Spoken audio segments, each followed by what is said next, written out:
Of all of West Africa, Senegal is perhaps the country that has been most affected by the environmental changes which are impacting on our oceans. Subjected to the wrath Mother Nature is unleashing on us, the seafaring people have a dilemma to face. Should they take to the open seas or stay put? Why go and kill yourself looking for work elsewhere? Wherever there is water, sunshine, and the strength to work, there is a chance for development. From the meandering Saloum River to the banks of the Pink Lake, armed only with their courage, these men and women are fighting to protect their homeland. They are the Sentinels of Senegal.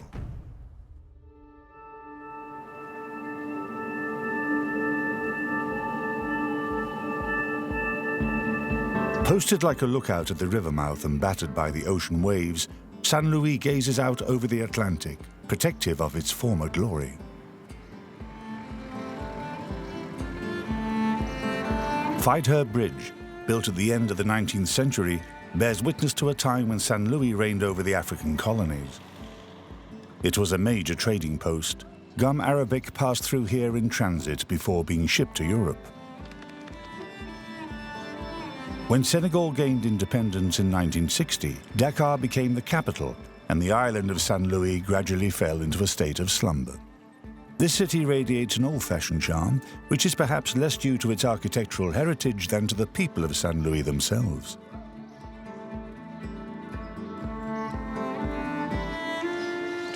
Put some grease on it, some oil, and clean it. Meissa Fall is 54. Assisted by his son Petit-Jean, he runs a bicycle repair shop in Saint Louis. You need to have a love of cleaning bicycles. It's important to love what you do. That's why you need to caress them. If you caress them, you'll end up loving them. You must love what you do. It's part of the job. Yeah.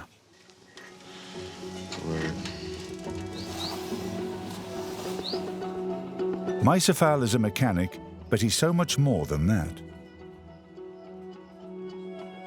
Wolof and French-speaking, a sculptor and a poet, he is a local celebrity in Saint Louis. I landed on this island of Saint Louis in a boat. That beautiful boat was my mother, and its handsome skipper was my father.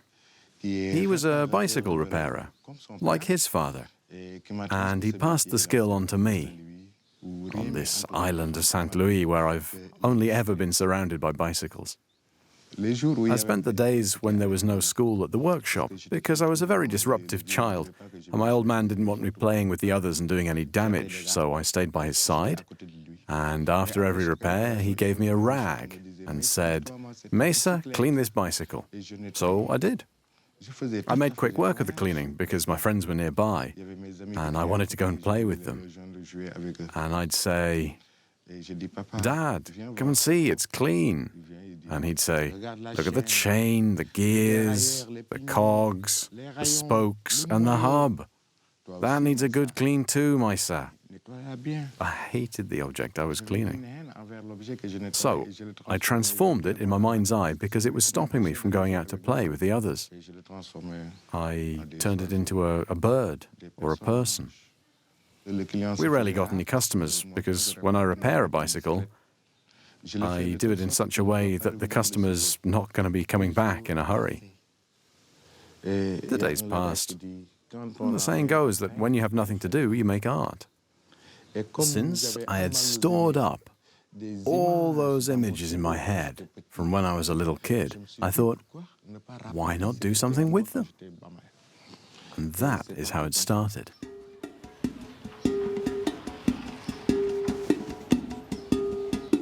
Armed with a supply of parts accumulated over 3 generations, Meissa heads off to his welding workshop to produce a new work of art that he plans to install in the city centre.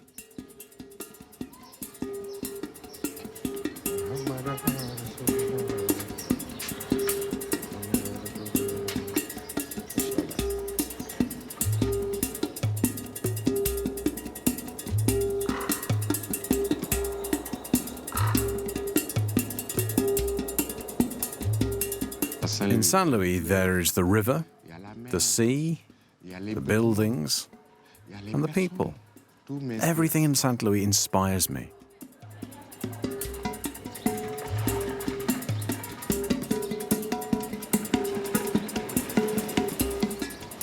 Saint Louis' heritage is at risk because there's an anarchy here.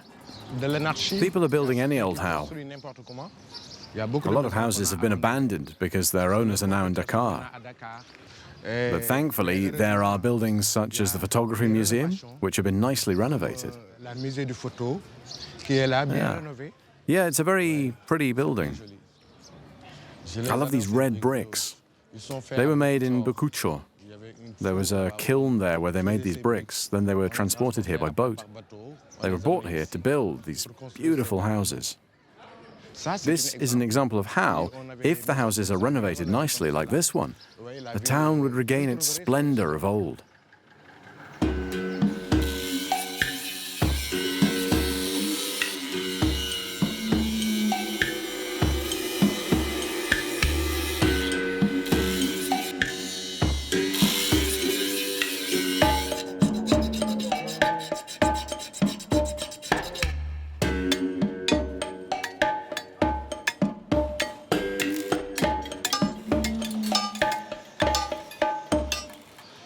I see a guardian of the temple, a sentinel of our heritage, informing people about these beautiful buildings that we risk losing in this city of Saint Louis, and telling them to be careful not to destroy the legacy of our grandparents.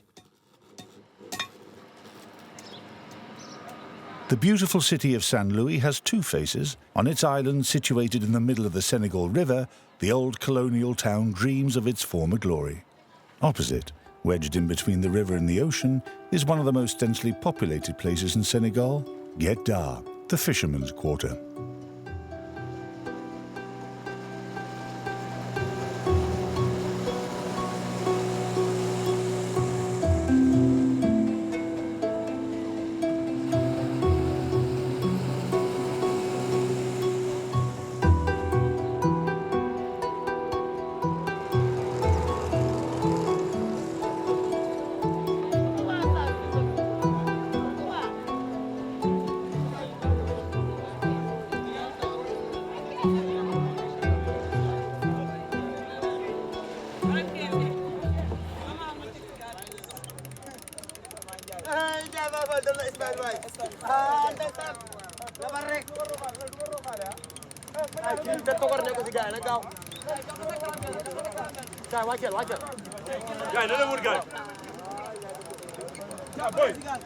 Get down if you've finished. Push it. Push it into the water.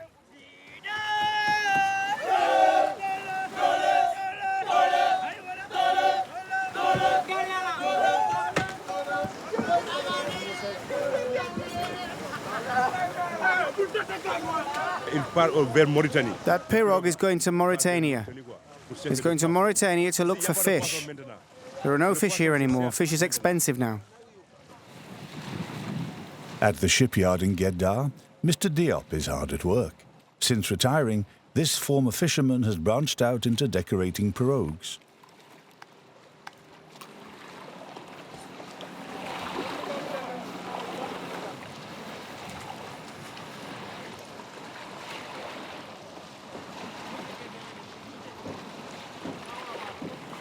Have you nearly finished? Almost. Diop, write the name of my mother on it, Maimouna Aidara. Maimouna Aidara, all right.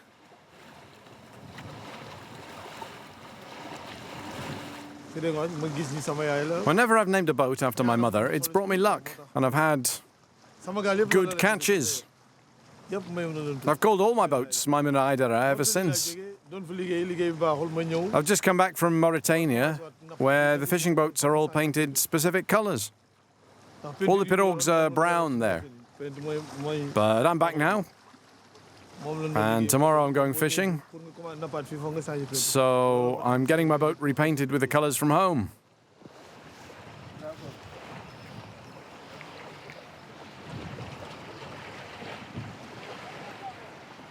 Whenever you see a pirogue with a pattern on it like this, you know it comes from St. Louis. The blue at the front of the pirogue is the arches of the Feder Bridge, which is our emblem. The grey painting means happiness. That's the fisherman returning home to rest. He's happy. He's made enough money to feed himself and his family. It represents happiness and money. It's done. You can climb aboard.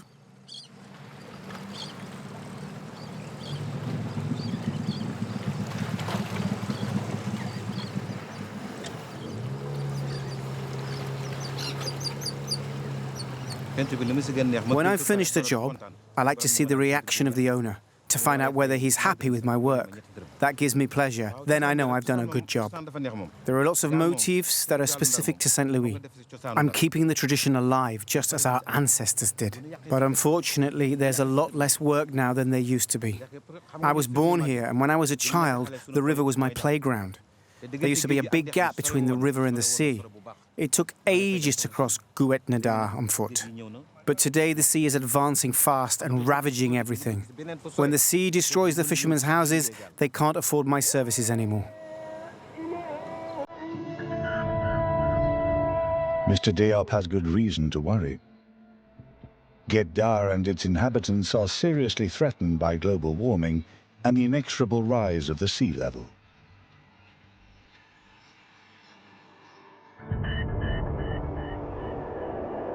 Season after season, tide after tide, the Atlantic Ocean is devouring the coastline and terrorizing the inhabitants of Guet N'dar.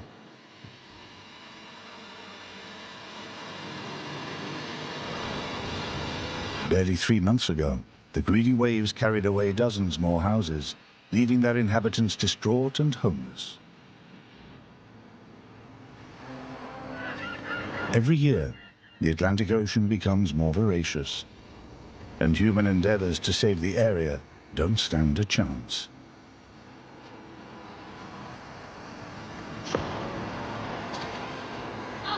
The environmental threat hanging over Senegal can be explained by its geography. Situated in the heart of West Africa, Senegal covers an area of about 200,000 square kilometers, less than half the surface area of France. Bordered on the whole of its west side by the Atlantic Ocean, Senegal is above all a country of fishermen, and most of the population is concentrated along the coastline. Dula people from Casamance in the south, Sahara people in the center, and Wolof people in the north are all subjected to the caprices of nature, which is retaliating blow for blow what it has suffered at the hands of humans.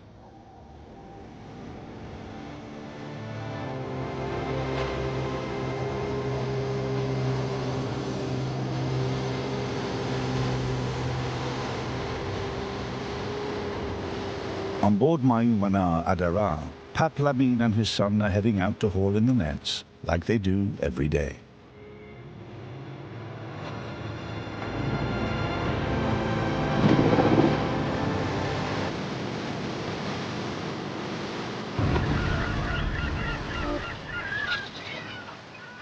Come on, pull, pull! Faster, faster! Go on, go on, go on, go on, go on, go on, go on!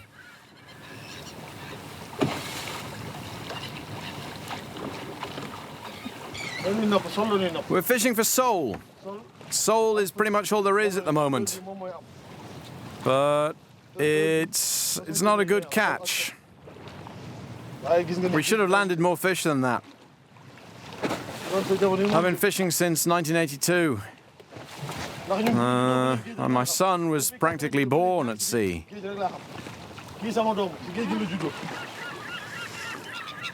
It's hard work, and there are lots of accidents. It's not easy working here. The sea's becoming more and more violent.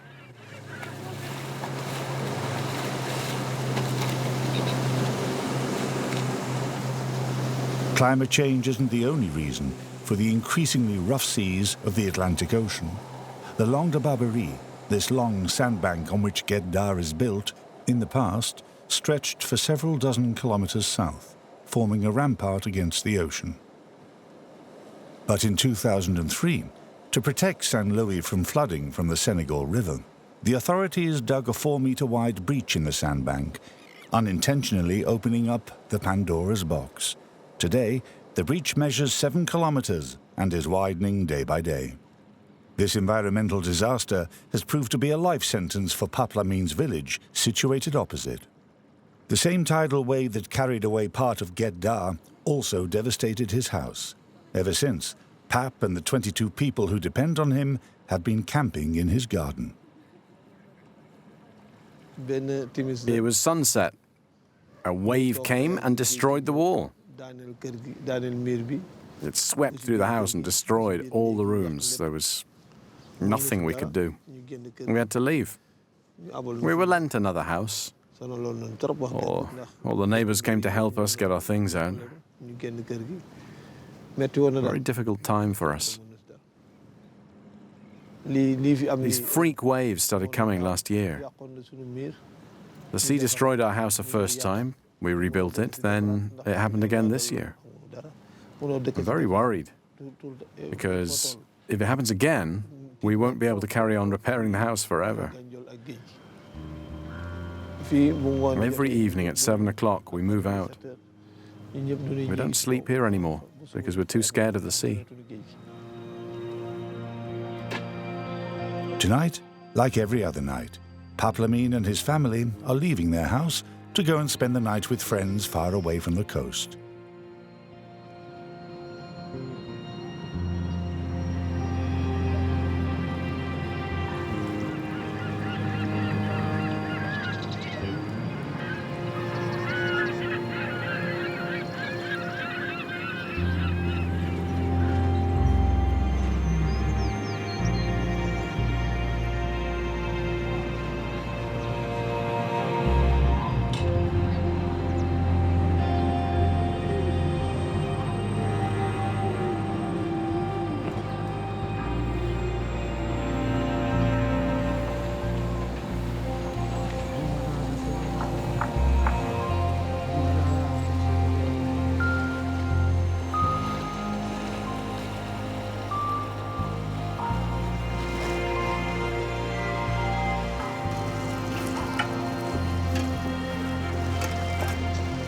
بسم الله الرحمن الرحيم بسم الله الرحمن الرحيم الحمد لله الحمد لله محمد رسول الله محمد رسول الله محمد رسول الله محمد رسول الله محمد رسول الله محمد رسول الله لا إله إلا الله. We are threatened from both sides, from the city and from the ocean. That's why I've made this piece, this River Sentinel, to tell people to be vigilant, like this sentinel on the banks of the Senegal River. For me, an artist is someone who reflects on things for himself, for his town, for his country, for Africa, for the whole world. That's what it means to me. I've played my part. Yeah. Before flowing into the Atlantic Ocean in Saint Louis, the Senegal River irrigates the plains in the north of the country and marks out the border with the Mauritanian desert. Its nourishing waters serve as a sanctuary for widgeons and flamingos and provide an oasis in the middle of the Sahelian desert.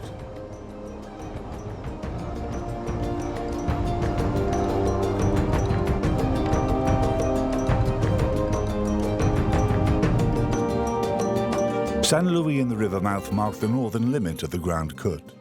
Along this 150-kilometer stretch of coastline, the same problems of coastal erosion and overfishing recur.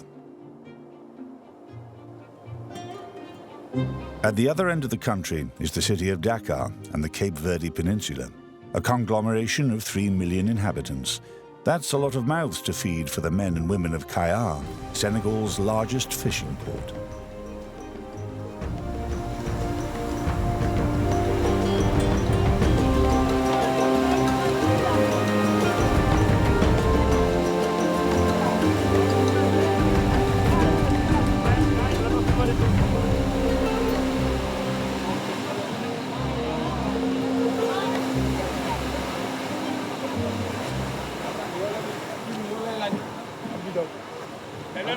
It is 8 o'clock a.m.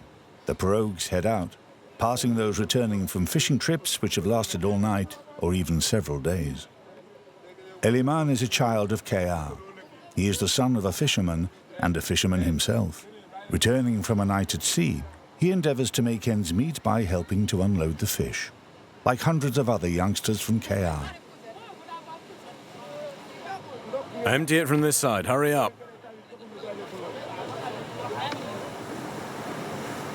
I like the sea where I spent my childhood. We spent all our time playing on the beach. It was our playground. When the pirogues came in, they were full of fish. But in 2006, the Senegalese government signed a fishing agreement with the Europeans. Big trawlers came here to fish, and they took everything. We used to fish 2 or 3 kilometers from the shore. Now we have to go much further, and there are no fish left. Plus, the population here has increased a lot. Before, there were only 200 to 300 pirogues. Now there are 6,000 here in Kayar. Everything has become more expensive, harder to come by and more complicated. The young people have started to emigrate. We went up to Saint Louis where a pirogue was about to set sail. We boarded it, but it got damaged off the coast of Mauritania. So we disembarked there and came home. Then I made a second attempt, and that time I managed to get as far as Tenerife. The Spanish put us in immigration centers, but we were sent home by the Senegalese government. If I get another chance to emigrate, I'm going to take it, because I've been fishing for 28 years now, and I can't make a decent living out of it.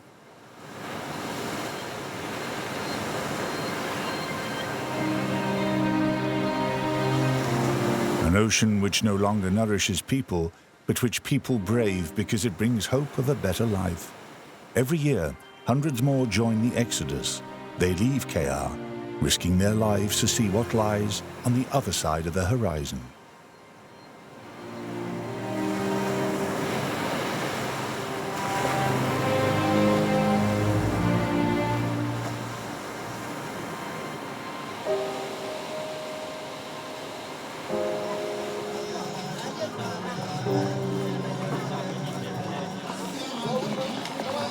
Periods of celebration, such as Ramadan, place an extra financial burden on the people of Kayar.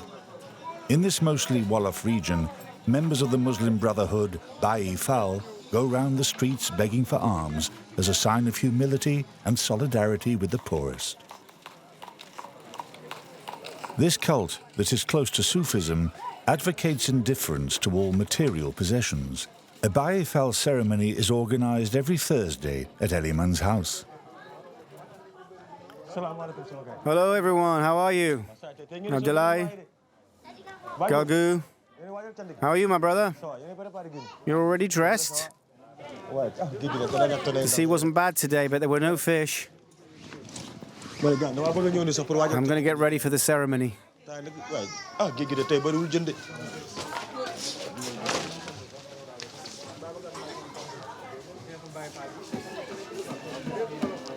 After his second attempt to emigrate, Elimane's wife left with his 2 children. He finds comfort in his family and the solidarity of the Yayi Fall Brotherhood.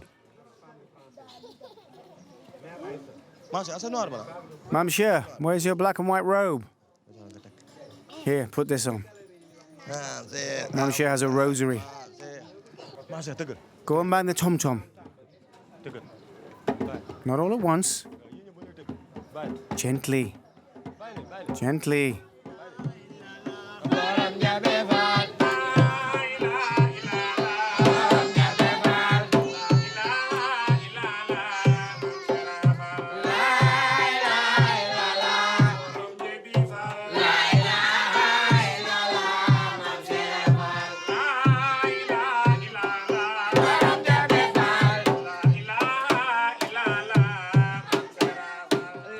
Being Baye Fall gives me a certain sense of well-being. I'm happy to be Baye Fall. Being Baye Fall means I can put up with a lot. It teaches you patience. Being Baifal means being tolerant. We don't have much, but we try to be happy with what we have. It's another dimension to life.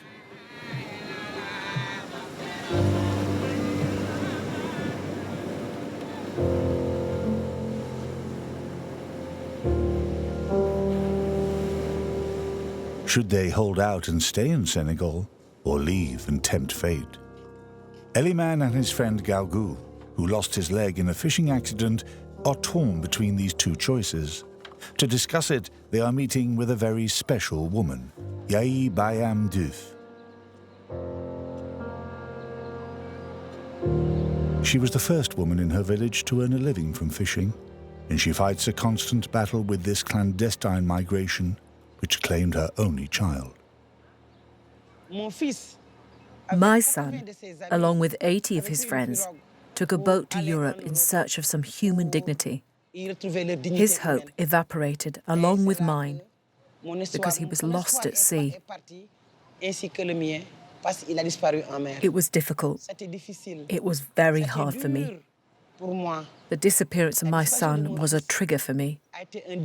We need credible alternatives if we are to keep our young people in our country. That's when I decided we needed to create economic opportunities for these youngsters. Yayi Bayam Diouf had no income after her son died, so, aged over 50, she learned to fish. She then went on to set up a fish farm. Today, she employs young people and teaches them about sustainable fishing. Hello, everyone. How are you, madam? Well, thanks. What's your name? Yayi Bayam Diouf. I'm from Thierry-sur-Mer. Oh, yes, I've heard of you. You're like a big sister to us, and that's a really good thing.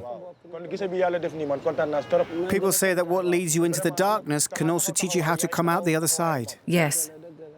I held a session to raise awareness in schools. I asked one pupil, "Do you know the sea they call the Mediterranean?" And he said, "Yes, that's where our parents go to die." Imagine a child growing up with such an idea that the Mediterranean is no longer a bridge between Africa and Europe, but rather a human cemetery. It's a tragedy, a real tragedy. We have to stop now and rethink things. We must believe in ourselves, in our country. Why risk death to seek work elsewhere? These people in Europe are not extraordinary. They are no cleverer than we are. They are just better organized. Look at all the fish processing plants here. They are all run by foreigners. We go out to sea and do all the hard work. We bring in our catch and then we flog it to them. They process it and export it. I bring back a product, but that's not enough. I need to add value to it so I can sell it for a higher price. Wherever there is water, sunshine, and the strength to work, there can be development. A dialogue has opened up between this woman, who brings a message of hope, and the fisherman, about the survival of the fishing industry in Kayar, in this changing world. Rather than leave their country, lots of fishermen have chosen to migrate to the south and the Petit-Jean, which starts in Dakar and extends as far as the Saloum River Delta. Beyond that, and up to the border with Gambia, never-ending ocean inlets wind their way inland.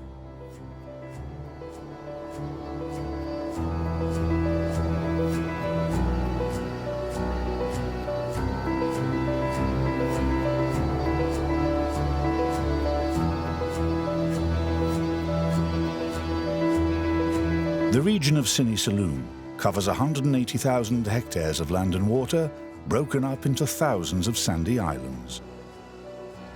It's a maze of mangrove swamps and belongs. These meandering ocean inlets have for thousands of years been home to the Sereer people, otherwise known as the Sereer Delta people.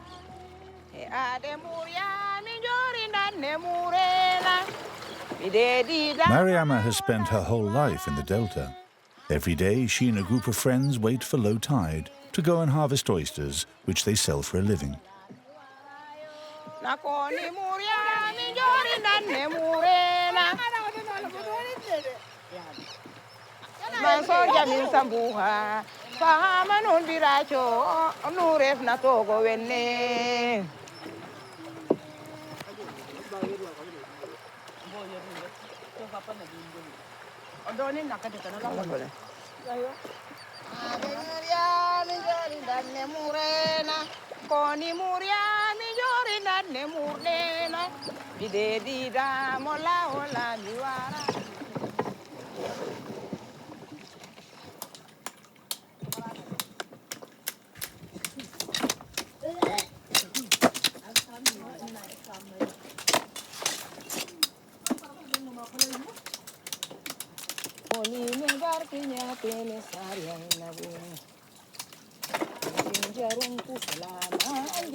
When we're harvesting oysters, we have to be careful because they are sharp and we don't want to cut our fingers.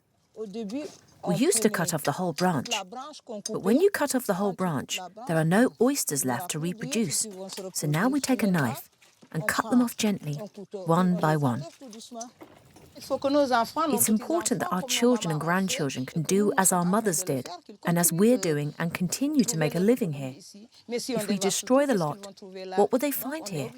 We must preserve it.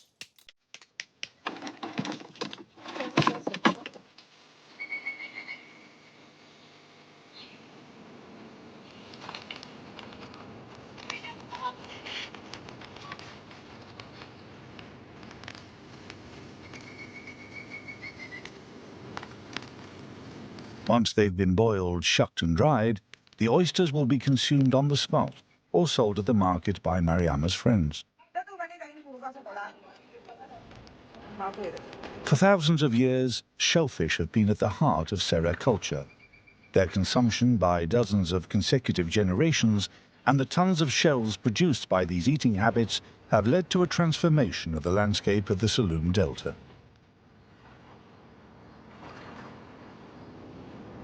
This artificial island emerging from the mangrove swamp is in fact a giant pile of shells 12 hectares wide on which baobab trees have sprung up.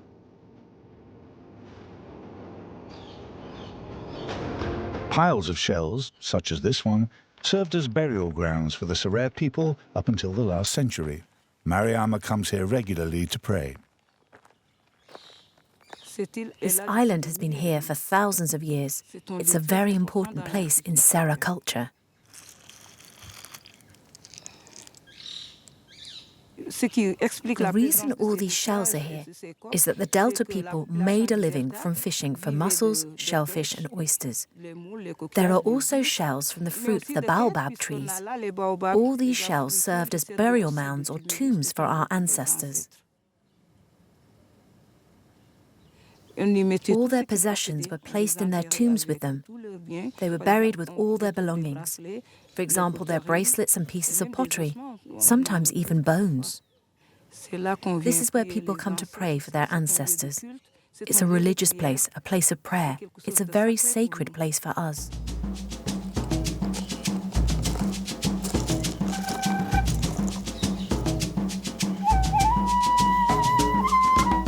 Mariama has finished praying and hurries home to the village of Bambougar.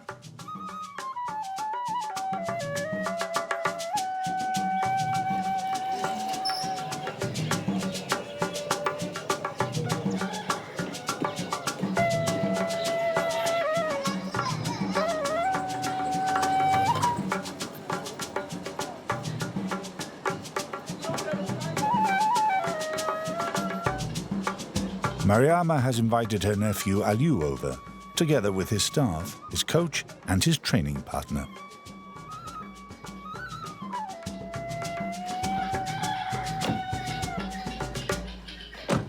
Aliou works as a farmer for the rest of the year, but during the dry season he makes a living as a wrestler.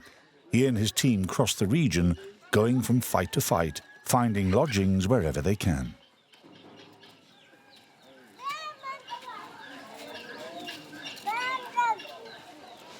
You can leave your luggage here.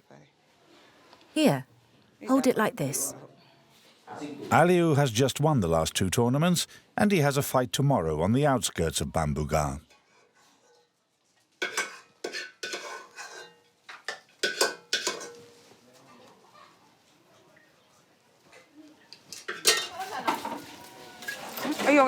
Right, it's ready. I'll put that there. Mariama is married, but she has chosen to live alone with her children and grandchildren. It's an unusual situation in Serer society, where the men, many of whom are polygamous, are traditionally the head of the family. Lower your gaze in front of the adults and stop making a pig of yourself. Eat properly. My husband and his 2 wives live in their big house, but I live in my house. I'm unusual because I am submissive, but not overly submissive. How are you feeling about tomorrow's fight? I'm on form. God willing. I've done all I had to do. Do you plan to train on the day of the match? Yes, tomorrow I'll train before the match. I need to warm up my muscles. Otherwise, I'll make a wrong move. Small errors happen when you don't warm up properly.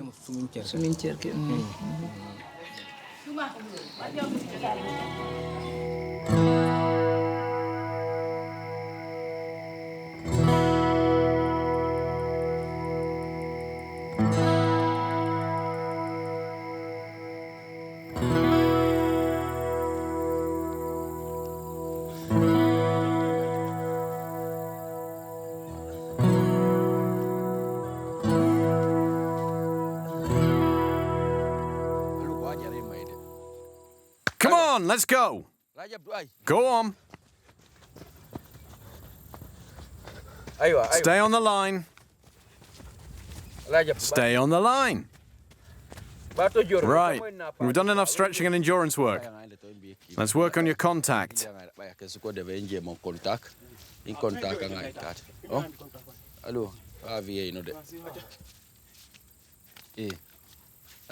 Go on, pick up the pace.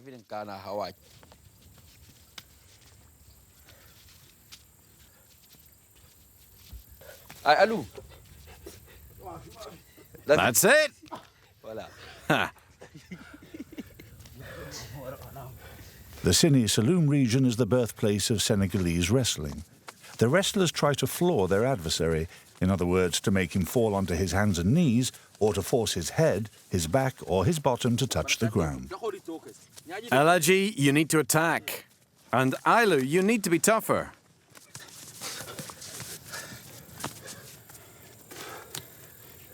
In traditional wrestling, blows are forbidden. What separates the wrestlers is strength, weight, and endurance.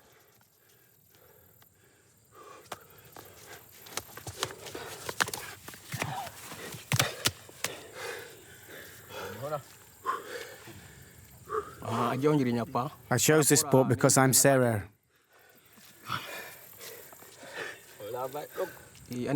Wrestling is in our tradition. That's why I started doing it, and I've made a success of it. That's important to me because I'm a father. You can win sacks of rice and money. I take all that home with me to help my family. I want to be a great champion. I think I have the size and the strength to be successful in the arena. It's my dream to become a professional Senegalese wrestler.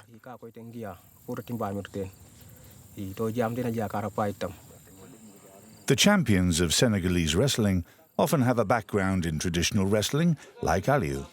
Their status in Senegal is akin to that of our football stars.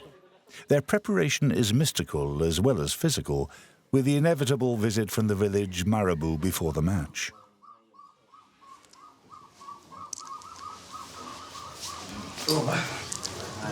Hello? Hello.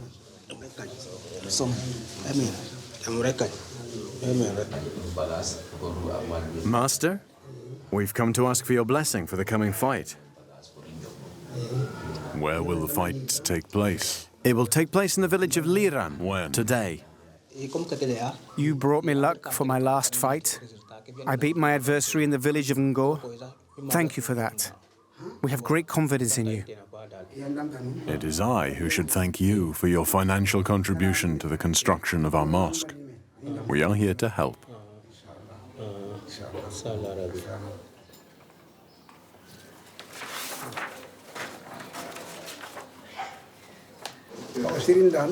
A marabout is someone who assists people with the help of the surah in the Quran. Aliou can't just go off and fight. He must be protected from bad luck. I'm going to pray for him and give him some purified water with the Quran. That will help him. I'm also going to give him some charms to make him stronger. The Marabout has written down some surah and angels' names on a piece of paper. He then folds it to make a charm or talisman.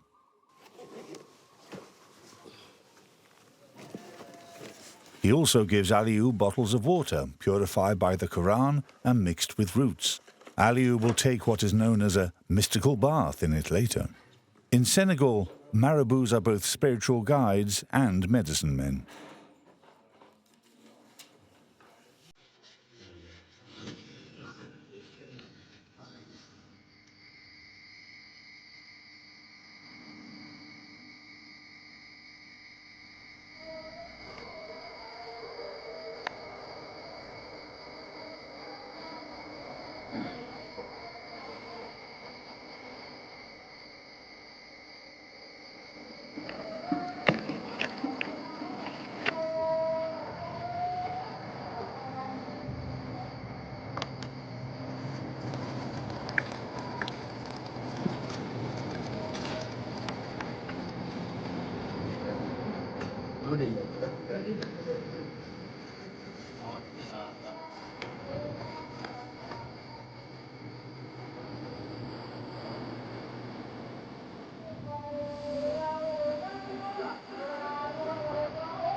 This evening, the men put on a show of bravery, cheered on by local women dressed in their finery and griots singing a litany of praises. The fight started at around midnight. The final will be held at about 3 in the morning. Aliou, because he won his 2 previous trophies, is already through to the quarter-finals in his heavyweight category. The winner of tonight's tournament will win 2 cows. It is the best prize a farmer can get.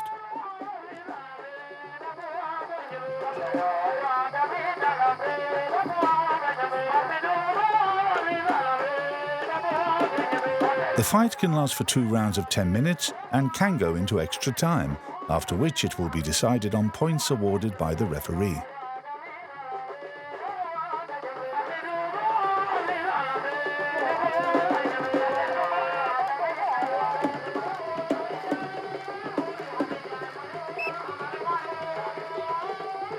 Aliou's adversary has just blinded him. That's a foul, which will cost him the match after the regulation time.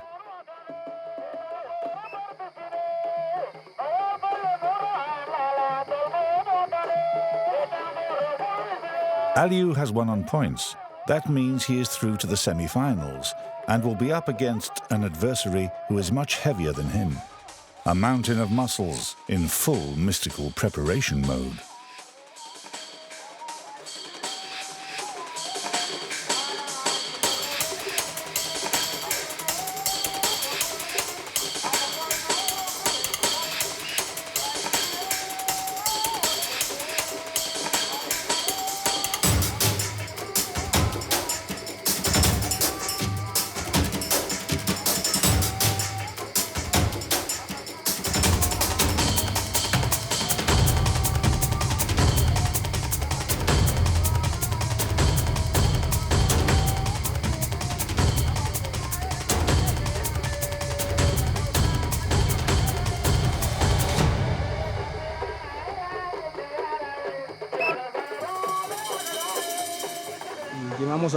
I pushed him with all my might, but he wrong-footed me.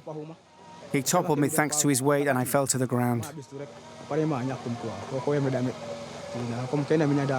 Obviously, it hurts to lose, but that's the law of sport. There has to be a winner and a loser. I'm going to carry on training.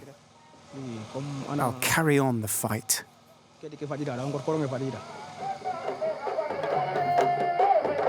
The rainy season is approaching. Soon, Aliou will return to the fields. Another fight will begin to extract enough from nature to feed his family. It's the common fate of so many Senegalese people, whether they are farmers, fishermen, or salt miners in Palmarin in northern Saloum.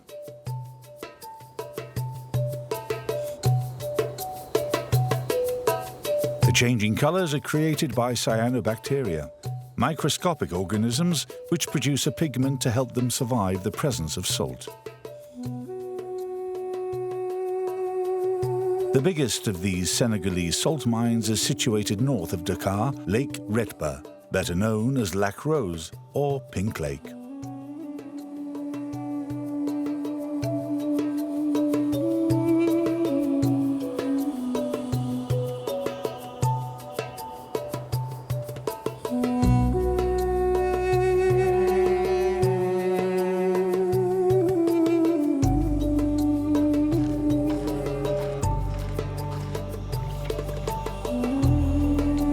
Ousmane has been doing the painful job of salt scraping for the past 20 years. Every day, he goes out onto the lake to load up his boat, while his wife, helped by a friend, unloads the boat he filled up yesterday.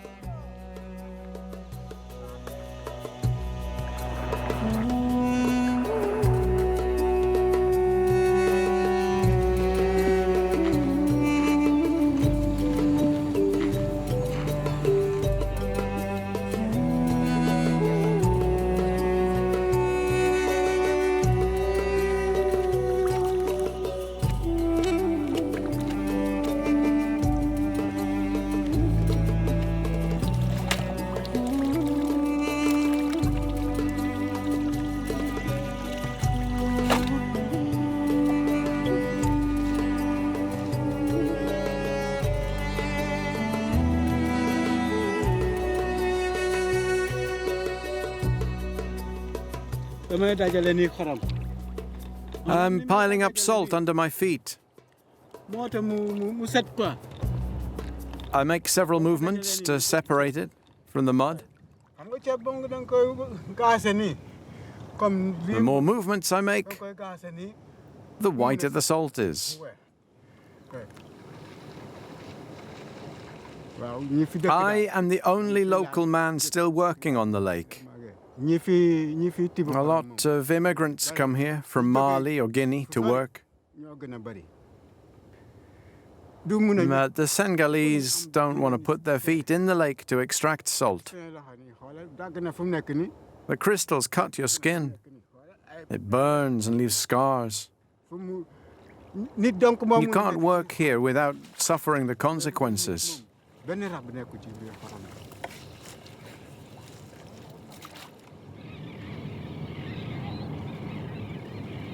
The day seems interminable under the burning sun. Ousmane will carry on until he has filled his boat up to the waterline.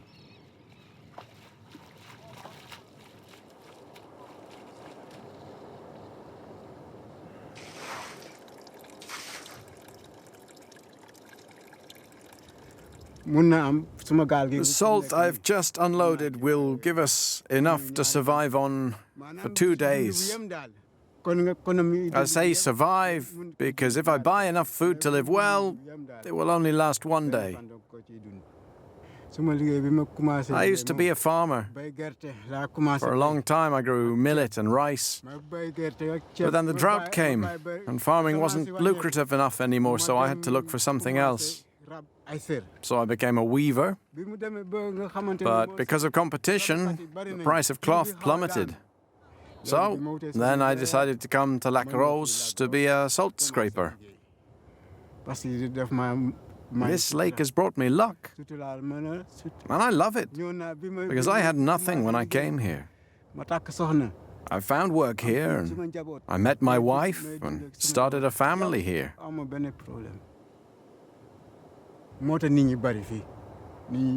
I've done many things in the past that haven't always worked out. But this place has allowed me to earn a living. Ousmane goes home to his wife and children.